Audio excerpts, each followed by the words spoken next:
Hey guys, you've heard of the Young Turks podcast because you're listening to it right now. But make sure that you subscribe and give it a 5-star rating if you like it. Thank you for listening. Welcome to the Young Turks. Cenk and Anna with you guys.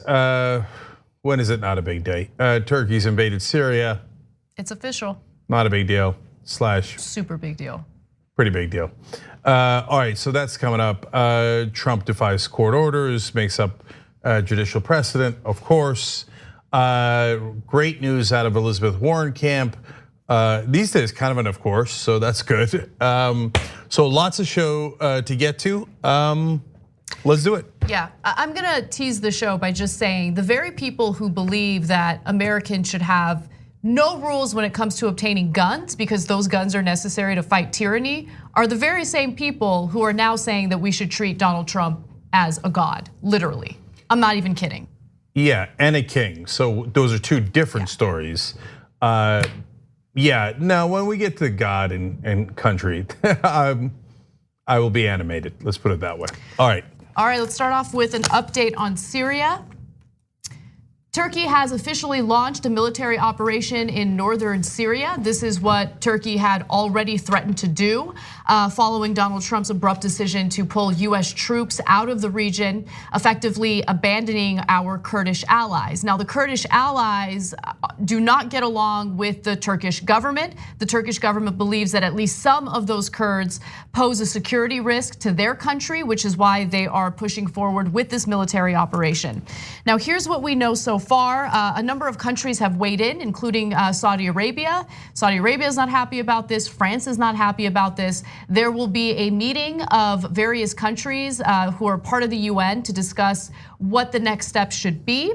But we also know that this morning, Turkey, a NATO ally, according to Donald Trump, invaded Syria. The United States does not endorse this attack and has made it clear to Turkey that this operation is a bad idea. There are no American soldiers in the area. It's part of the reason why the military operation is able to go forward, because there are no American forces in the area. Trump pulled them out. Trump's statement continues to say Turkey has committed to protecting civilians, protecting religious minorities, including Christians, and ensuring no humanitarian crisis takes place. I just want to note that just the mere history of Turkey indicates that they don't really care too much about protecting religious minorities.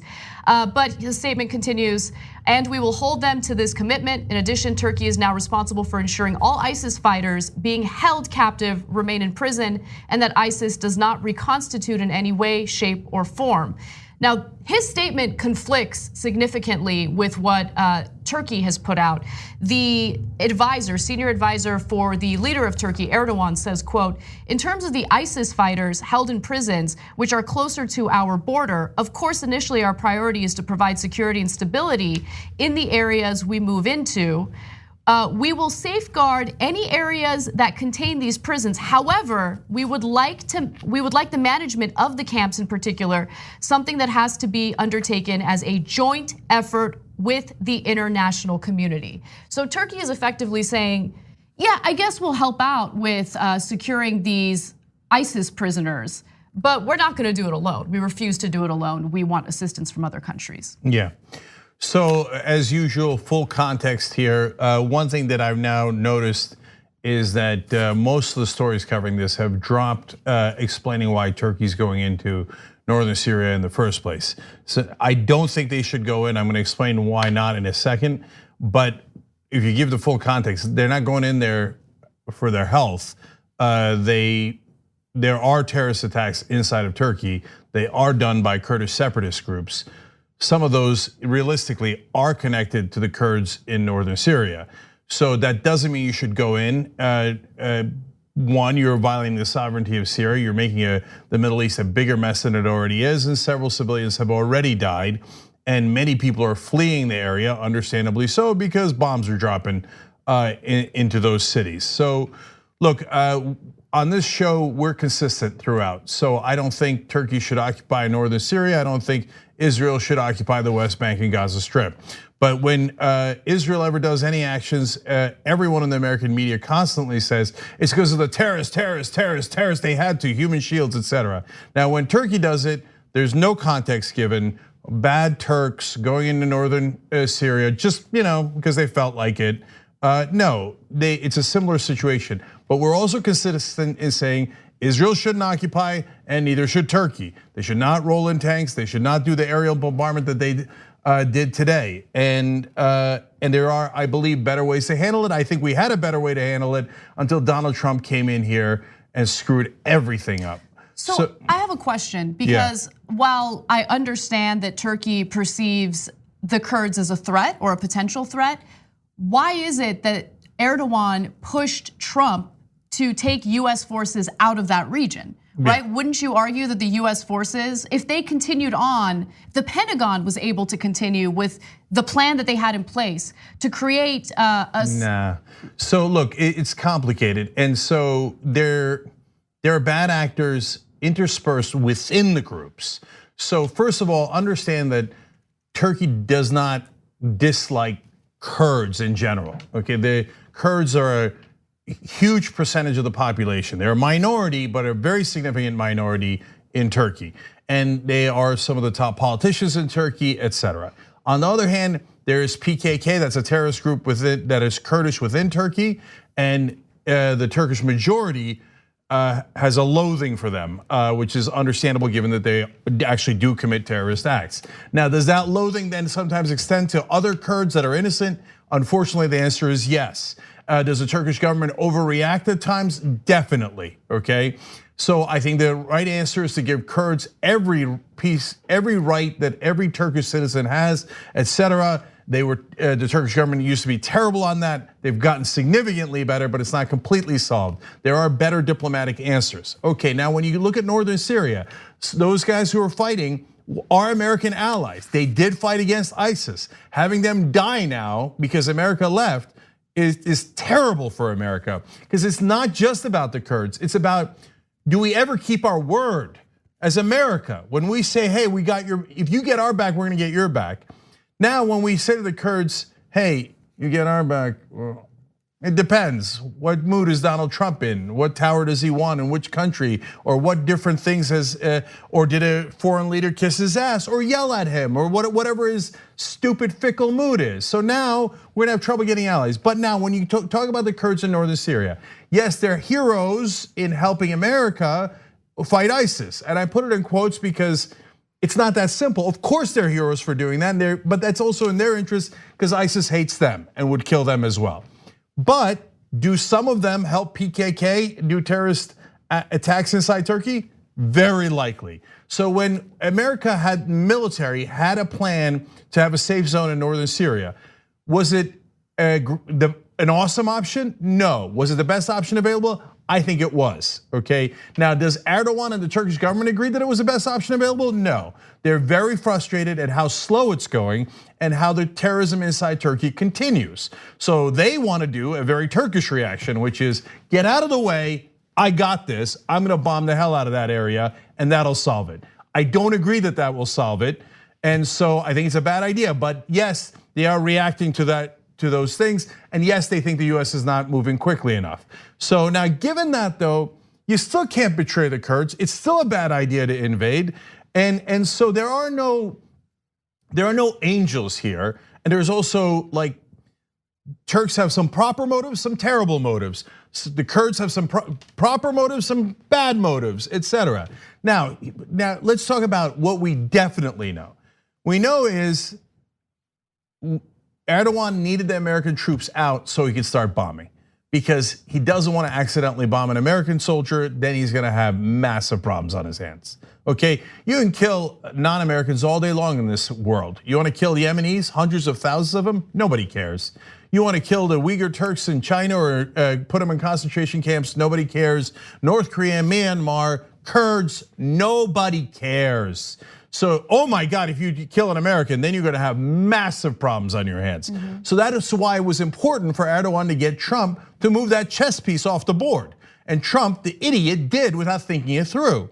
So now he's moved to peace. He comes out with these statements that we've been reading to you for the last 2 days, where he's like, oh yeah, Turkey's great. They should roll into northern Syria. I mean, I will destroy their economy if they do something wrong. I mean, they have every right to go in and fight terrorists. I mean, if they're not moderate in their actions, there will be terrible consequences. God damn it, what the hell do you mean, you idiot? You don't know what you mean. Do you know that in 2015, while he was running for president, a conservative talk show host, Hugh Hewitt, interviewed him and asked him about the Quds Force. Now, the Quds Force is from Iran. They are Shia, they are Persian, and they're part of the Islamic Revolutionary Guard. They are against us. Trump starts answering, oh, I love the Kurds. And Hugh Hewitt's like, no, I'm sorry, Mr. Trump, not the Kurds, the Quds Force. And he's like, well, of course I knew that, but the Kurds are great, and there's one thing we gotta protect is the Kurds. Now notice, of course, he didn't do that as president. It is his billionth lie in a row. Also, he's an idiot and doesn't know anything about the region. Right. If you're a plumber or a dentist and you don't know the difference between the Quds Force and the Kurds, of course you don't. That's totally normal. There's nothing wrong with that. That's pretty deep into Middle Eastern politics. But if you're the president, you don't know who our enemies are and you don't know who our allies are, you moron of morons. So you didn't think that Turkey was gonna bombard northern Syria? What did you think they wanted to do? An incursion means an invasion. By definition, it means bombing. Yeah. What did you think they were gonna do, you idiot? No, he knew.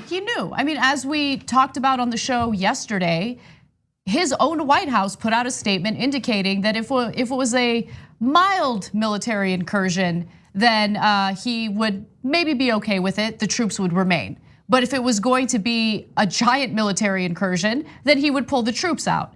So he knew exactly what Turkey was gonna do, which is why he pulled the troops out. You just explained that yourself.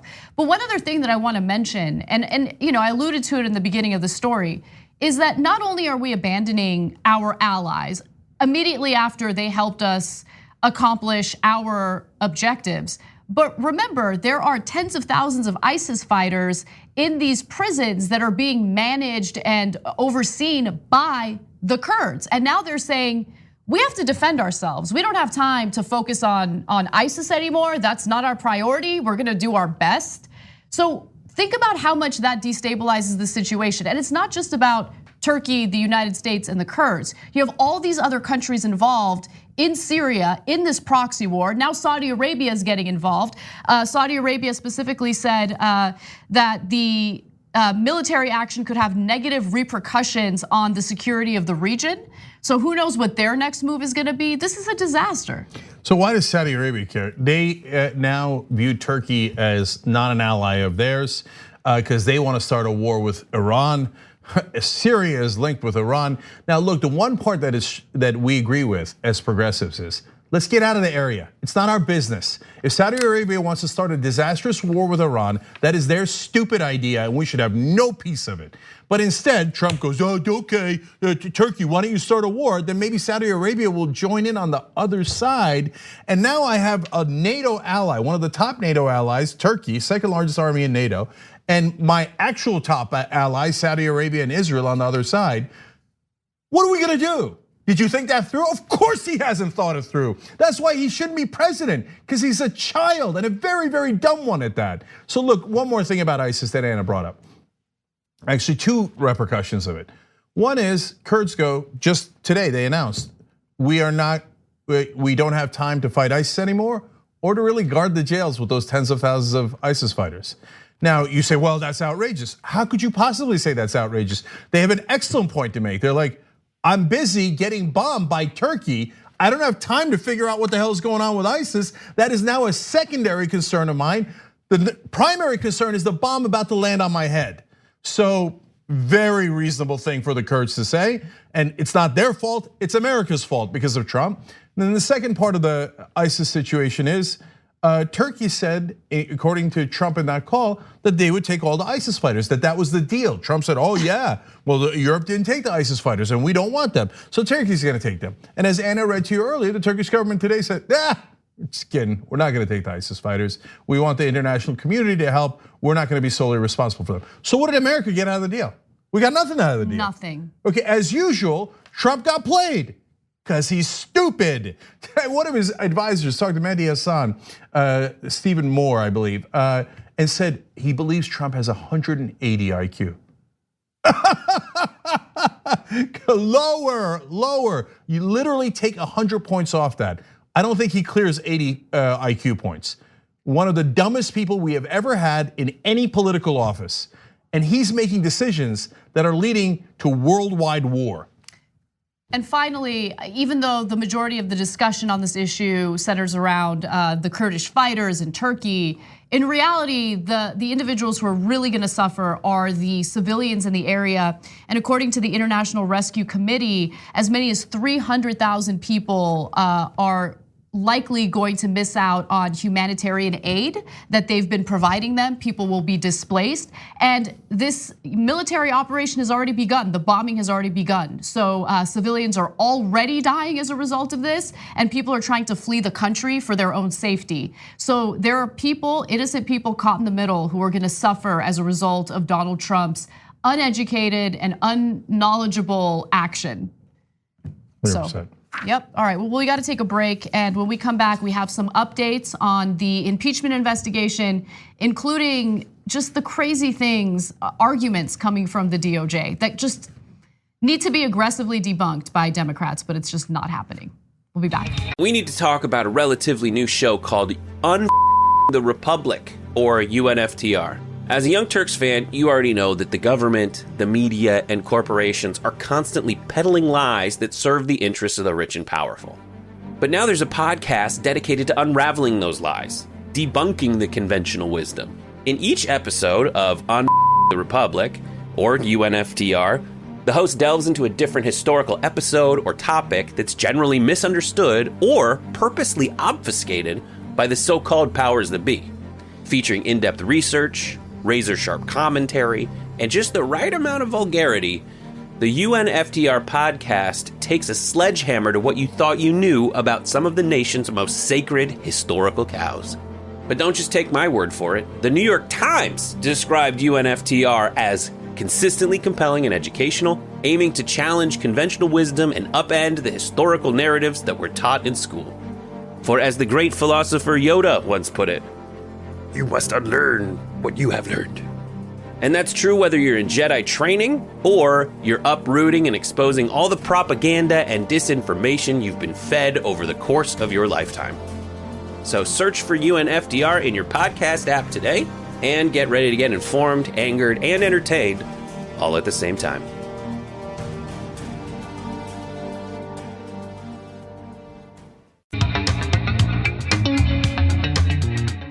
All right, back on the Young Turks. We're having a slight technical issue with the member comments, so we'll do those a little bit later in the program. But speaking of members, I want to make sure that I meet some of you guys when we're in Ohio.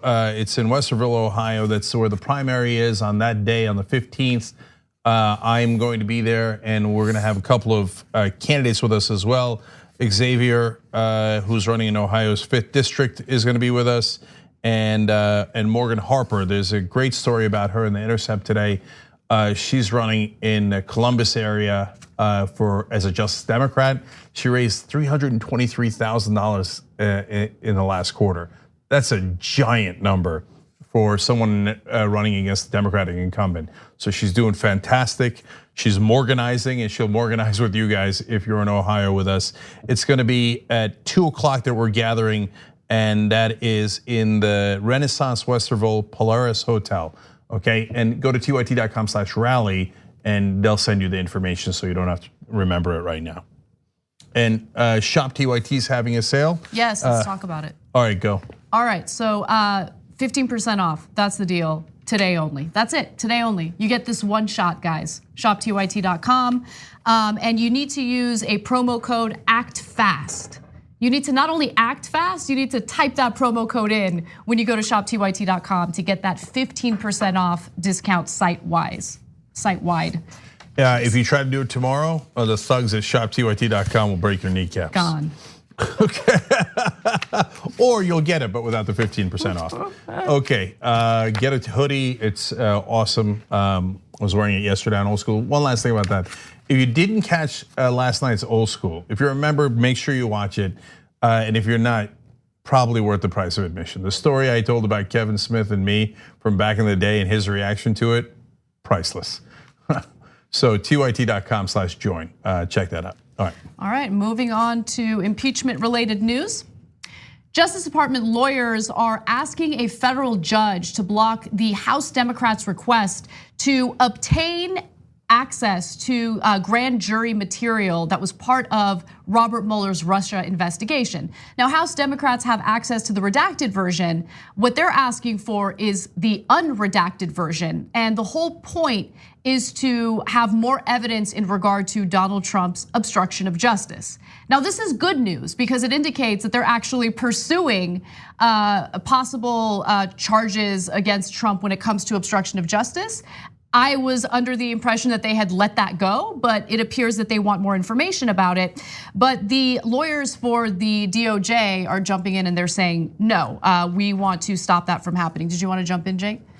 Yeah, no, look, as usual, unprecedented claims making no legal sense at all. Yep. At one point, the judge goes, wow. That was my favorite part. Seriously. It reminded me of my grandma when she'd go, whoa. It's absurd. It really is. There's legal orders, you have to follow them. They just go to court and go, no. And they say, what's your argument? I don't know, I just don't want to follow the law. So Elizabeth Shapiro is the DOJ lawyer in this case, and she told Chief US District Judge Beryl Howell that the House Judiciary Committee has not gone through the correct legal process necessary to obtain the secret material, which was redacted in the version of the Mueller report given to Congress and then later released to the public. The argument turns in part on whether the White House, or whether the House is conducting a formal impeachment inquiry and whether it counts as a judicial proceeding. While grand jury transcripts are secret, one exception allows them to be shared for judicial proceedings. Republicans argue that impeachment is not underway until a formal House vote. Democrats say no such vote is necessary, and it's a view that the judge seems to share. Now, the judge hasn't made a ruling on this yet, but it does appear that the judge isn't buying what the DOJ lawyer is selling. The discussion, this is amazing. The discussion also turned back the clock to 1974 when the judge who presided over the Watergate cases granted Congress access to grand jury materials as part of the House's impeachment inquiry of Richard Nixon, right? And so this is where it gets good. Elizabeth Shapiro, the DOJ lawyer, was asked, well, what you're asking for kind of changes precedent. Are you not accepting the precedent that was set during the Watergate case? And here's how she responded. The answer would be that if that same case came today, a different result would be obtained. And that's when the judge responded with, wow, okay. And as I said, the department is taking extraordinary positions in this case. Well, yeah, when you say, I have really no legal opinion to rely on, I just don't want you to do that, that is extraordinary. And so that's why he referred to the Watergate rulings. He's like, there's very clear rulings on what we should do, and yes, the House is allowed to get this stuff. So how do you respond? Me no like that. It's not a legal argument, man. It's just ridiculous. So now it's not the only time that happened. Their lawyers said that there needs to be some degree of formality. This is what Anna was referring to about whether there's technical impeachment proceedings or not to pierce the grand jury and to be able to get the grand jury materials. So then the judge asks, okay, where should the line be drawn then? Okay, how formal does the proceeding need to be?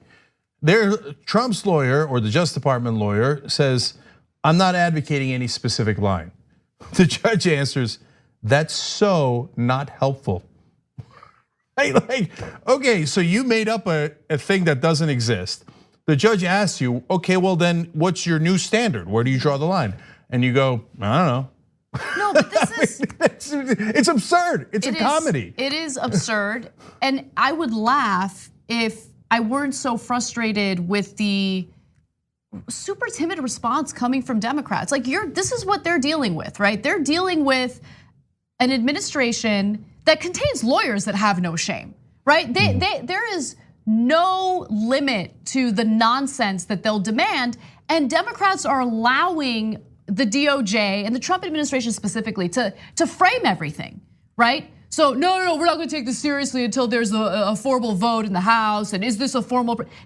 He's being investigated. This is an impeachment investigation. Like they're constantly moving the goalposts. They have no shame.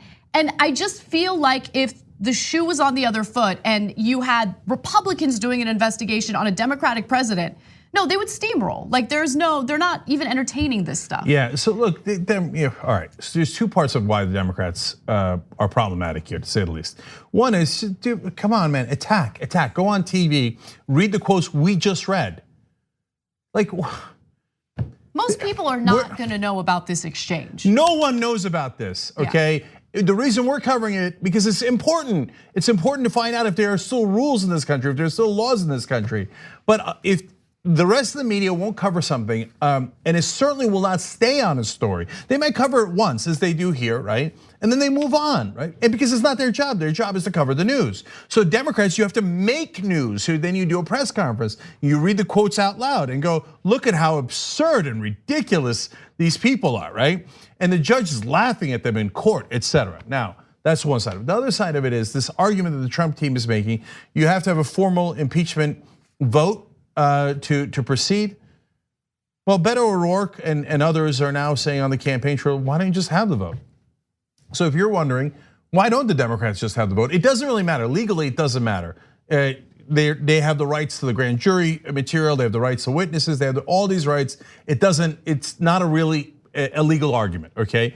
But as a matter of optics, why not have it? Well, Nancy Pelosi is always like, oh, I'm worried about the conservative Democrats. Oh, come on. Are you doing the impeachment or aren't you? So what are you gonna do? We know what that means. That means she's still thinking about backing out. Oh my God, because you're gonna have a vote on impeachment anyway. Master legislator, she gets things done. Like, look, the only reason why you wouldn't hold a formal vote to begin impeachment, you don't need it. But as I said, it's a matter of optics, and they have done it in the past. The only reason you wouldn't hold one is if you think you might not vote at the end on impeachment. Because if you're gonna vote at the end on impeachment, what difference does it make if you vote at the beginning and the end? It doesn't make any difference, right?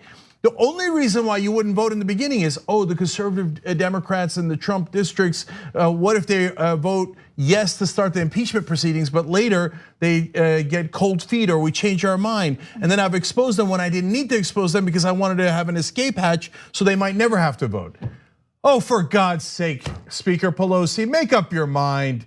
And proceed from strength for once in your life. I agree with you on that. But at the same time, since there is no legal precedent to have that vote in the first place, and you should have access to the very documents you're demanding as Democratic leadership, why don't you get super aggressive with the Republicans and the DOJ in this case and say, no, the criminal president that you are enabling right now does not get to set the standards for how we do this investigation. He is being investigated. The DOJ, which is supposed to be independent rather than serving as lawyers for the president specifically, should not get in the way of this. He is obstructing justice with this new investigation. You can play this in a way where you protect your important moderate Democrats while not allowing the Republicans to frame this. That's the thing about Democrats. They allow Republicans to frame everything. Why? So last thing on this, guys. If you're concerned about those districts that could go back to Republicans and then jeopardize the House, I'm concerned too, brother. But do you think that the best way to preserve those seats is to frame things in a way that's helpful to Trump or in a way that's hurtful to Trump? I don't know if the Democrats know this. They are in the opposite party. They're in the other party. You're supposed to fight back against the Republicans, which helps you win elections. But they really have internalized, they have Stockholm syndrome. Yeah. And they've internalized that, oh my God, if I'm in a district that's anything near purple, I have to kiss Republican ass. No, you have to fight harder against Republicans. You have to make sure that your framing is crystal clear. Exactly. Instead of constantly helping them with their framing by kissing their ass. There's a growing number of Republican voters, according to polling, that are supportive of this impeachment investigation. And my guess is more and more Republicans are signing on to this because the summary of the transcript, the whistleblower report, all of that stuff was crystal clear, it was concise, and it was easy to understand. There is no question that on multiple occasions, Donald Trump spoke to foreign leaders with the intent of digging up dirt on his political rivals, which include Joe Biden, that's getting a lot of attention, but also Elizabeth Warren. Elizabeth Warren. Okay, so he hit up China and was like, yo, what's Elizabeth Warren up to? Can you look into her? Why, out of all these politicians, is Trump directing foreign leaders to look into these two individuals? Come on. The top two in the Democratic primaries right now. Anyone who thinks that's a coincidence is, look, no one can actually be that stupid. Even if you're as dumb as Donald Trump, you still wouldn't believe that. No, you're dishonest. You know that he's looking into he's asking foreign governments to look into his political opponents, and that's a crime. Everybody knows it. The only people that say otherwise are dishonest actors. So this should be the layup of layups. So that means the Democrats have a 50-50 chance. All right, well, let's move on to another story. An increasing number of Republicans are arguing that Donald Trump should be treated as a king. And the latest individual is Joe diGenova, who was previously considered as one of Donald Trump's lawyers, but there was a conflict that prevented that from happening.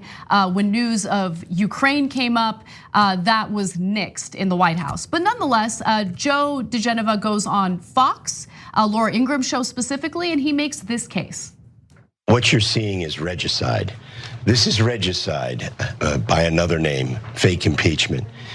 The Democrats in the House want to destroy the president. They don't want to preserve the republic. There's nothing honorable about what is happening. We get first one anonymous informant, then a second anonymous informant. I refuse to call them whistleblowers.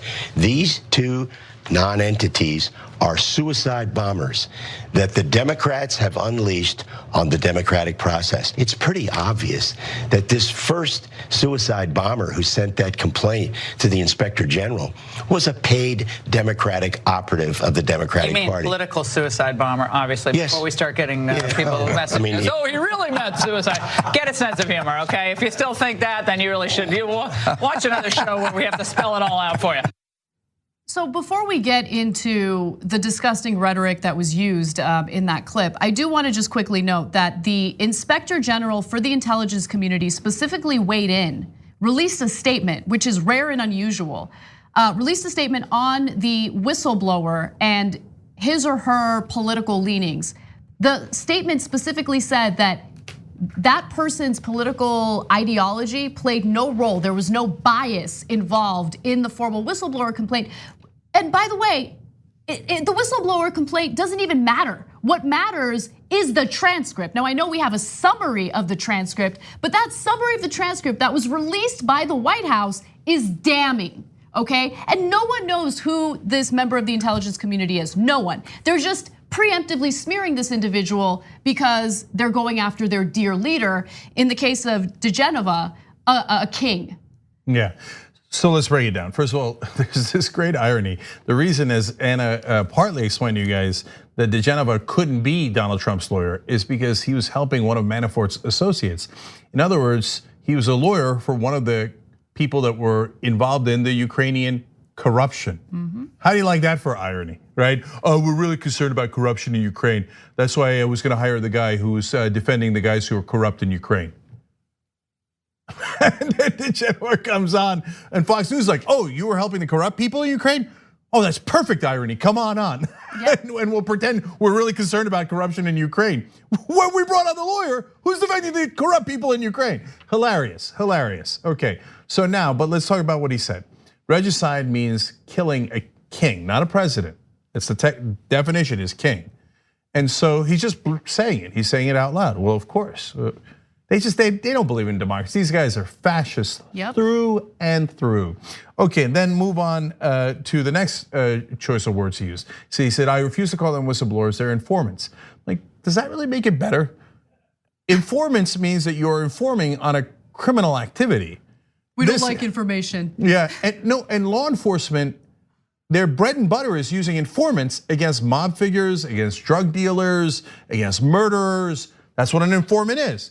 And this idiot who is a lawyer that Trump was considering hiring as his lawyer comes out and goes, no, Trump is totally innocent. I can't believe these, now I gave him the Trump hands. Anyway, I can't believe that these informants are turning evidence with law enforcement. That sucks, okay? Yeah, and then later refers to them, of course, as suicide bombers. So now I'm getting to that. Now let's break that analogy down. So one, suicide bombers die. So that's an interesting way to refer to them. Two, they take, their job is to blow things up and are they terrorists. So we have laws protecting whistleblowers for a good reason, because we don't want the government to be above the law, and we don't. And if there's evidence that someone in the government, not just the president, anyone in the government is doing something wrong, they killed someone, they broke a law, whatever it might be, that's why we have whistleblower protections. Now these thug fascists go on Fox News and say, oh yeah, okay, goddamn informants trying to blow us up. Okay, I guess they're gonna die along with it, huh? Okay, suicide bombers. Now that's not an accident that you're using that.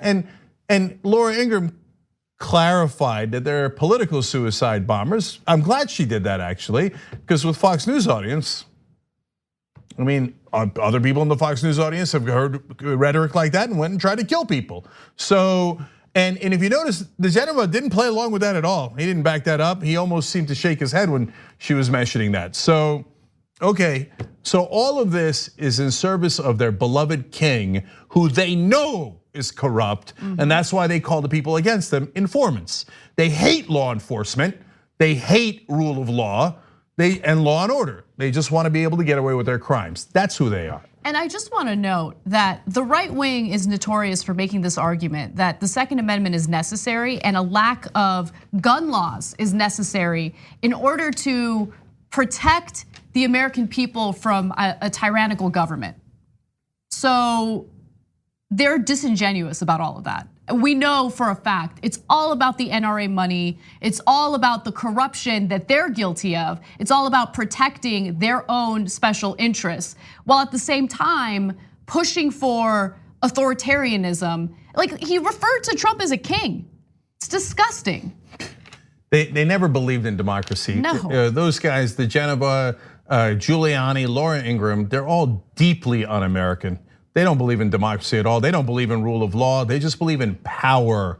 We have the power, we use it to oppress people. Historically, that's exactly what the right wing in this country have done, and they want to do it again. And one of the things that they're absolutely terrified of, and that's why they hated Obama so much and why they love Trump so much, is, oh my God, minorities now are rising as a percentage of the population, and we might have to treat them equally. Ugh. Instead of being able to oppress them.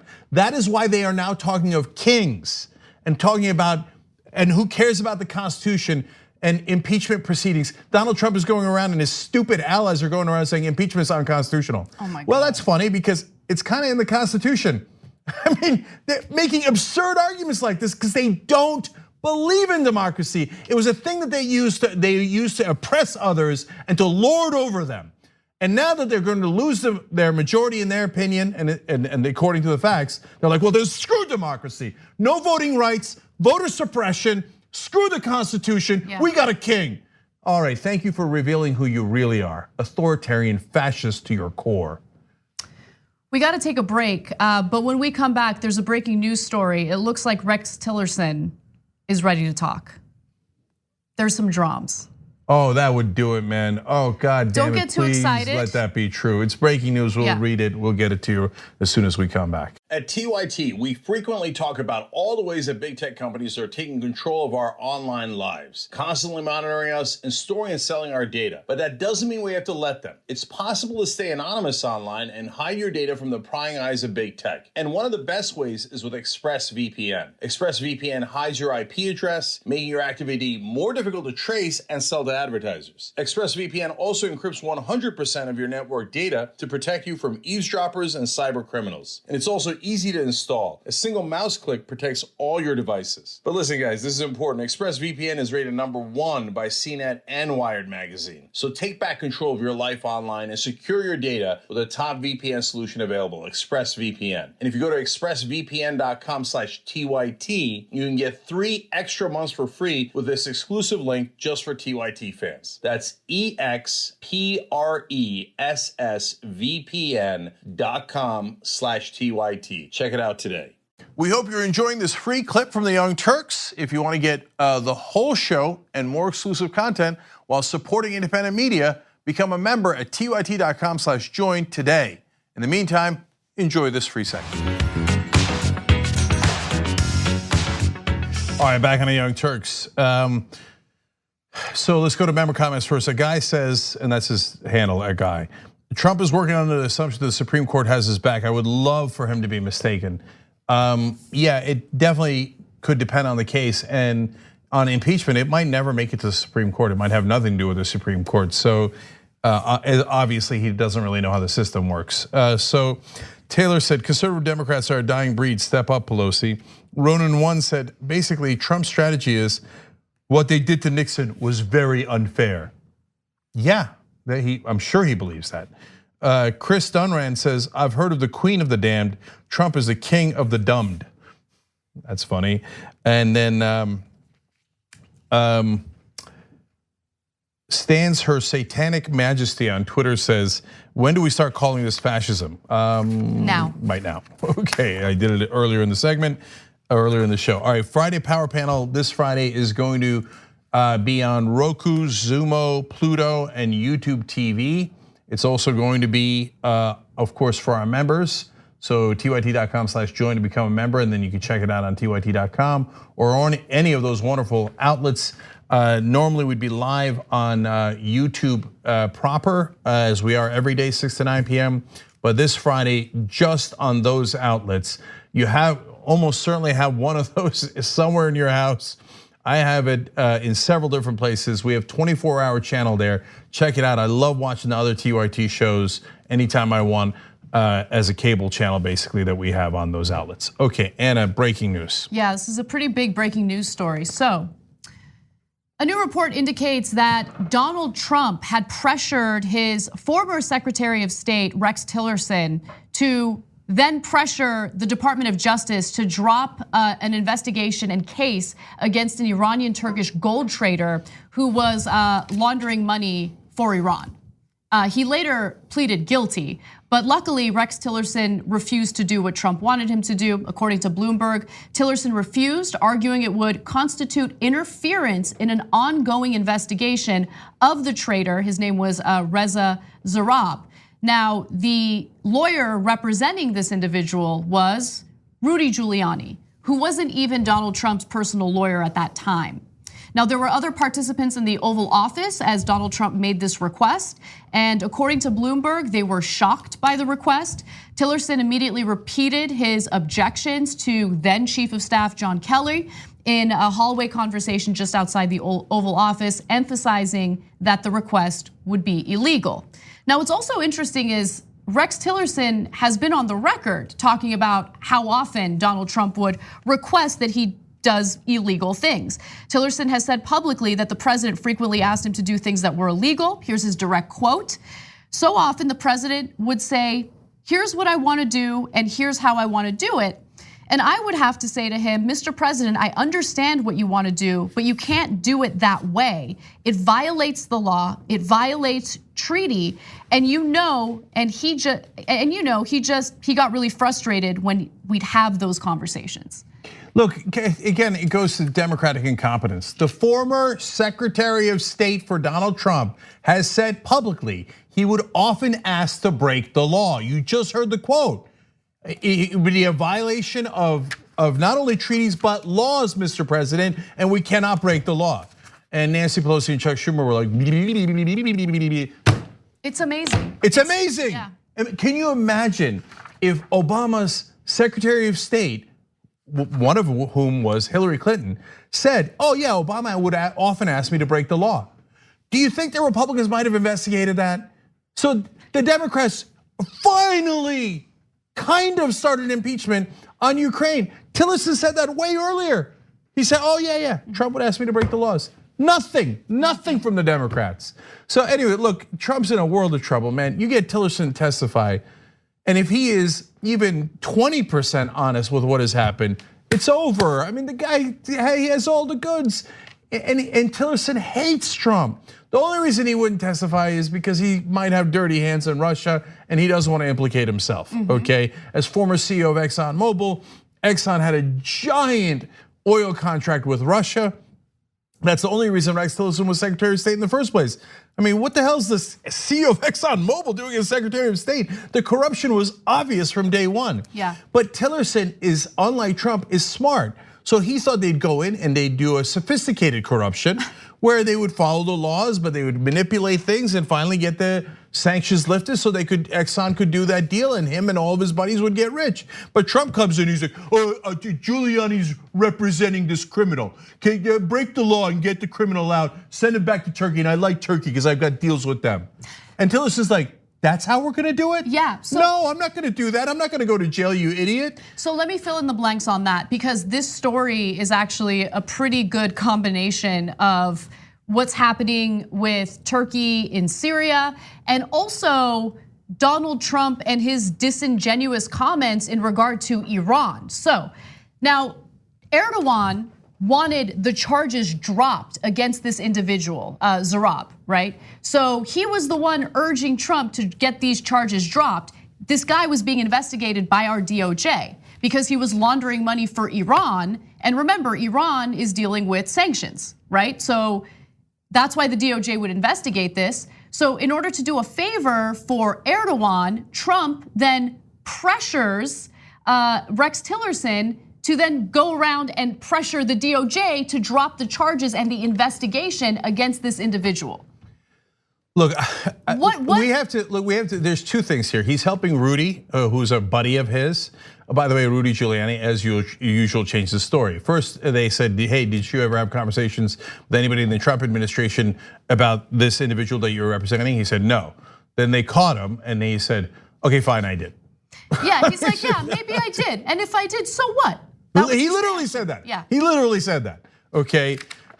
They're criminals, they're crooks. It's so obvious. Okay, so at this point, given the several massive favors and unexpected and ridiculous favors that Trump has done Turkey, you got to start wondering, what does Turkey have on Trump?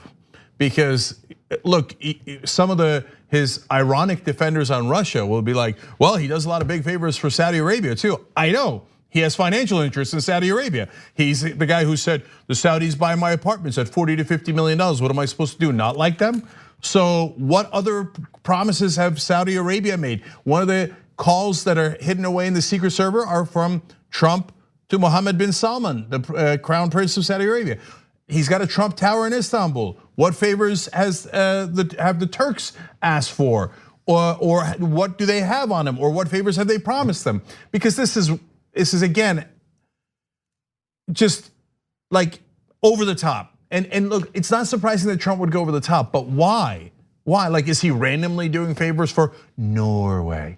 No, he's not doing random favors for random countries. There are certain corrupt countries that he absolutely loves, right, and will go out of his way and break the law in favor of. So it's a good question as to why, but the Democrats are still debating whether they should ask for his New York State tax returns. It's ridiculous. Yeah, it's ridiculous. So we. Hold on, yeah. I've got one thing I wanted to note though. So Rex Tillerson was, the press reached out to him for comment. He hasn't commented. The DOJ, of course, is not going to comment on this. But I do agree that this is a great lead for the impeachment investigation, and he should absolutely be subpoenaed to testify.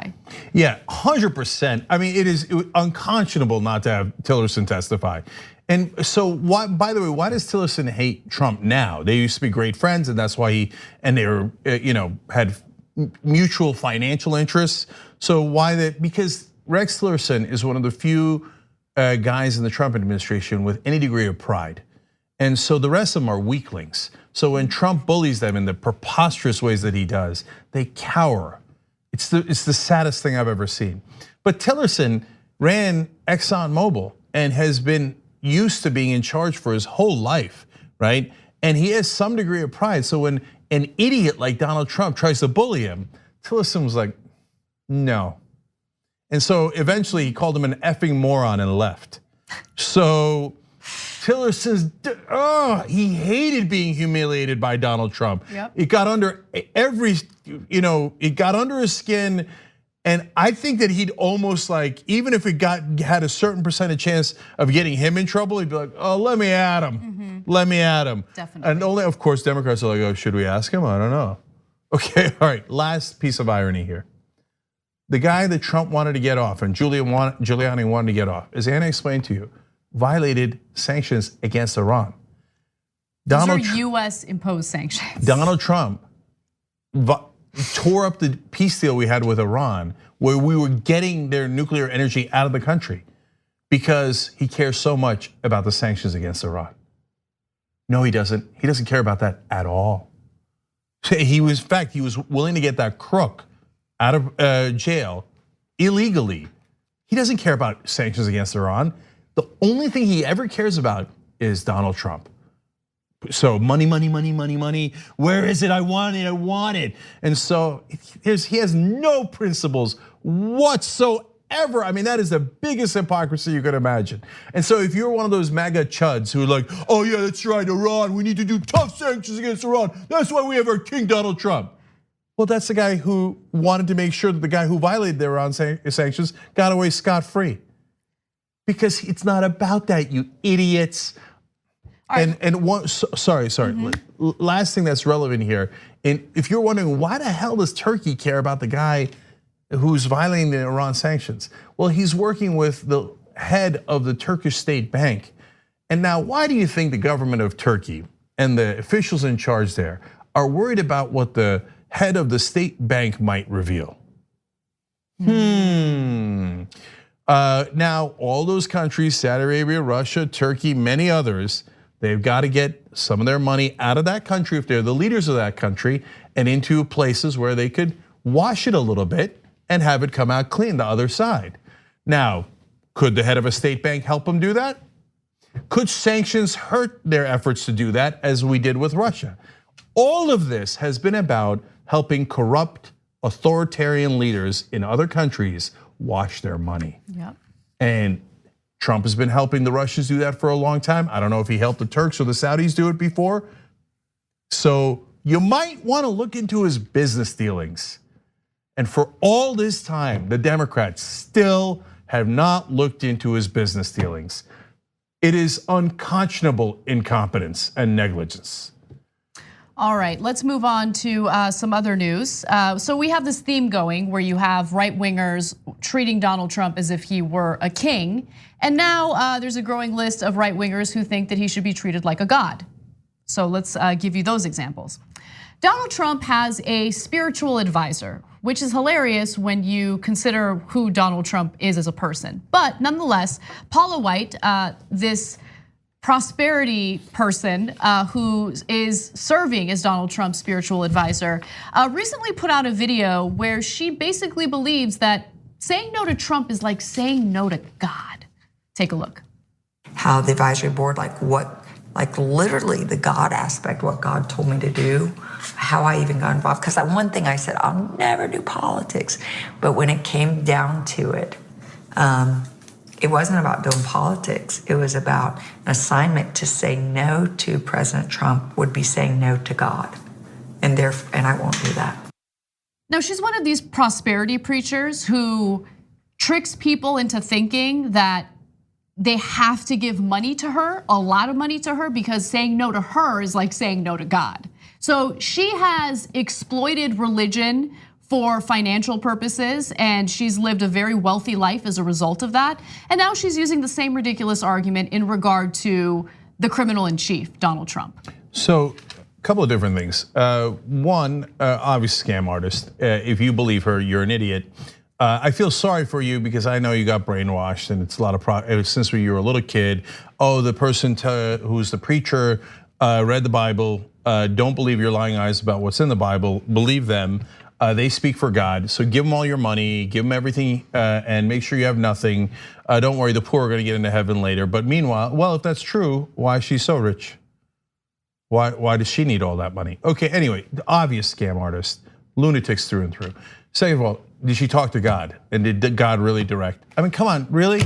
I mean, look, the reality is the certain percentage of every country is fundamentalist, and they're almost all lunatics. And so, I don't know that they're born lunatics. I think it's mainly born out of ignorance, and I think that obviously an education could help them, but they act like lunatics. And so it's true in the Muslim religion, it's true in Judaism, Hinduism, Buddhism, and it is certainly true in Christianity here in America. So our evangelical right-wingers who believe that scam artists like that talk to God, and that's why they should, and God told her, oh man, that guy who likes to grab women by the genitalia, that's my boy, okay? And by the way, did God also tell you to let him do that to you?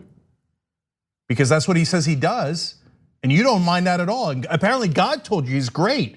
So if he did that to you, would you be okay with it? Because God told you, support whatever Donald Trump does. Look, I just think that they want to protect a deeply religious and pious president like Donald Trump. In fact, I want to show you just how religious he is. Here's an interview he did back in 2015. Okay. You mentioned the Bible. You've been talking about how it's your favorite book. And you said, I think last night in Iowa, some people are surprised that you say that. I'm wondering what one or two of your most favored Bible verses are and why. I wouldn't want to get into it because to me that's very personal. You know, when I talk about the Bible, it's very personal. So I don't want to get into verses. I don't want to get into. There's no verse that means a lot to you that you think about or cite? The Bible means a lot to me, but I don't want to get into specifics. Even to cite a verse that you like? No, I don't want to do that. You're an Old Testament guy or a New Testament guy? Probably equal. I think it's just an incredible, the whole Bible is an incredible, I joke very much so. They always hold up the Art of the Deal. I say my second favorite book of all time. Man of God, it's second favorite book of all time. It's amazing. Okay, look, if you're an evangelical and you support Trump, you're a joke. You're a joke. You don't believe in God at all. Let's you talk don't about believe another in joke. anything that Jesus said. You don't believe on the Sermon on the Mount. You don't believe any of it. You're just like, who does he hate? Who does he hate? Oh, he hates brown people? I hate brown people. Yeah, Donald Trump. All right, well, since we're talking about liars and evangelical lunatics, there's one other person I want to mention. His name is Ralph Reed, and he's the founder of the Faith and Freedom Coalition. He's putting out a book that essentially argues that Americans have a moral obligation to enthusiastically back the president. Now, this is a response to individuals who feel that evangelicals have been hypocritical in supporting Donald Trump because obviously, Trump has done numerous things that go against what evangelicals claim they stand for. But let me give you the details on what this book would essentially try to message to people who are critics. Faith and Freedom Coalition founder Ralph Reed, according to Politico, became a loyal foot soldier for Trump immediately after he nabbed the Republican presidential nomination in 2016, commanding hordes of white evangelical voters from his perch on the candidate's religious advisory board to trust that the New York businessman would grow the economy, defend religious freedom, and dismantle federal protections for abortion if elected. Now, according to his book's description obtained by Politico, the original title for the book was Render to God and Trump, a reference to a well-known biblical verse, render to Caesar the things that are Caesar's. The message from Jesus in Matthew 22 has been used in contemporary politics to justify obedience to government, or in the case of Reed's book, to Trump. What happened to these like small government Republicans? What happened? What happened to needing the Second Amendment to fight an authoritarian government? Yeah. Come on. So a couple of things. First, this is the definition of sacrilege, comparing someone to God. They're such jokes. None of them are Christians. They're all scam artists to their core. I feel so sad for the poor schmucks who follow them and give them all their money. You're so easy to rip off. So now on to his argument as to why Donald Trump is so heavenly. Part of it you might understand. You say, okay, abortion. Now, abortion, God is Bible is actually pro-abortion. I don't want to get back into that. But okay, let's say that you believe, as they brainwashed you, that the only thing God cares about is abortion. Okay, so I'm gonna put that aside as, I'll give that to you as legitimate, okay? Even though it's not. So then he says taxes, lower taxes. Where in the Bible is Jesus in favor of lower taxes? He says he throws the money changers out of the temple first. He says it's harder for a rich man to get into heaven than for a camel to pass through the eye of a needle. You goddamn liars. Yes, I mean that. So no, none of that is cutting taxes. You think scam artists, because they're all millionaires, because they bilked all their idiot followers. So they want lower taxes for themselves, not for Jesus. And he says Israel. Now, why Israel? Because they're so pro-Jewish? Judeo-Christian heritage. Yeah. Anyway, I don't want to get into the whole long history of how that's a total myth, and Christians have been brutal to Jews throughout history, including in this country, and the ones who are the most fundamentalists that are the most brutal to Jews. But so why do they care about Israel? Because Israel is part of their insane end times theology, which also is not in the Bible, but although mention of Armageddon is they filled in a lot of the details, and they think, oh no, Israel has to occupy the land, they have to destroy a mosque and start Armageddon. So these lunatics are the most dangerous people on earth because they want to start a war that kills most people on the planet. So this is the level of lunacy we're dealing with. And finally though, notice that there's no talk of family values. So what happened to, hey, don't get divorced? I remember when the religious people used to insist on that. That was in the Bible. Remember how pissed Catholics were if anybody ever got divorced and you had to do the annulment nonsense, et cetera, et cetera. Protestants too, et cetera. Nope, nobody cares. He's divorced twice, married 3 different women. How about adultery? Committed endless adultery with porn stars. Don't get me started on how and the details of it, and he's done it over and over again. Grabbing women, assaulting women, and now 43 different women have accused him of some sort of sexual harassment to sexual assault. Okay, so you can say abortion, you can say, hey, I'm rich and I want lower taxes, but what Republicans and evangelicals are never allowed to say again is that they're the party of family values. Because you're not, and you've even dropped that. Because even they're a little embarrassed of the hypocrisy. Come on, absolutely. I mean, it's been a while since I've heard a right-winger cite family values. It really has, because they really don't have a leg to stand on when it comes to that issue anymore. All right, so we got to take a break, but when we come back, we have more news for you, including what Donald Trump has done to allow the wealthy to keep their money in offshore tax havens. Come right back. Thanks for listening to the full episode of the Young Turks. Support our work, listen ad-free, access members-only bonus content, and more by subscribing to Apple Podcasts at apple.co/TYT. I'm your host, Cenk, and I'll see you soon.